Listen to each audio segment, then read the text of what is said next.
आदित्य बारोबर बोलत आहे। आज आपण केडगाव इथे आलेलो आहे उद्योजक महिला यांच्याशी चर्चा करण्यासाठी। तर त्यांचं आपण पहिल्यांदा नाव विचारून घेऊया। नमस्ते, मी वैजंता संजय गायकवाड, राहणार केडगाव। आता तुम्ही ब्युटी पार्लर चालू केलं आहे, किती वर्षापासून चालू केलेलं आहे? 2015 मध्ये मी पार्लरचं ओपनिंग केलं। किती विद्यार्थ्यांना शिकवलं आहे आतापर्यंत? मी 50 ते 60 विद्यार्थिनींना आतापर्यंत प्रशिक्षण दिलं आहे। त्यातले किती जण आता ब्युटी पार्लर टाकलेले उद्योगामध्ये उतरलेले आहेत?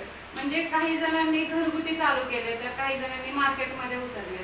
प्रत्येकच जणीचं पॉसिबल नाहीये की मार्केटमध्ये काम करणं, तर काही जणांनी मार्केटमध्ये येऊन मोठ्या पद्धतीने मोठं पार्लर टाकून ते आज यशस्वी उद्योजिका म्हणून काम करत आहेत। तुम्हाला घरनं कसा सपोर्ट मिळत आहे? मिस्टरांचा घरच्या बाकी मला घरातल्या सगळ्यांनी खूप सपोर्ट केला, म्हणजे माझे मिस्टर, सासूबाई, सासरे, दीर वगैरे जावं सगळ्यांनी मला खूप सपोर्ट केला आणि त्यांच्या ह्याच्यामुळं म्हणजे त्यांच्या सपोर्टमुळे मी माझं पार्लर टाकू शकले।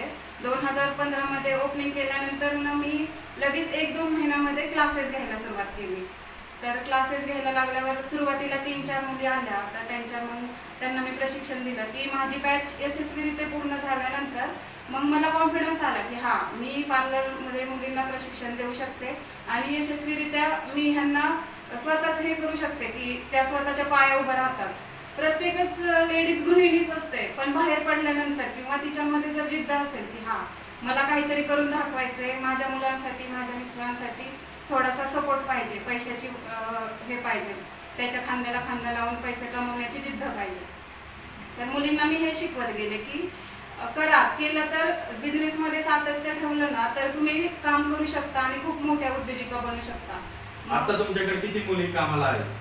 मी कामाला कोणालाही ठेवत नाही, मी आणि माझ्या जाऊबाई आम्ही दोघी मिळून काम करतो। तर मी फक्त क्लासेस घेते आणि मी प्रायव्हेट क्लासेस घेते, जे माझं पार्लरचं कजरी मेकअप आर्टिस्ट किंवा कजरी ब्युटिशियनचं मी सर्टिफिकेट देते।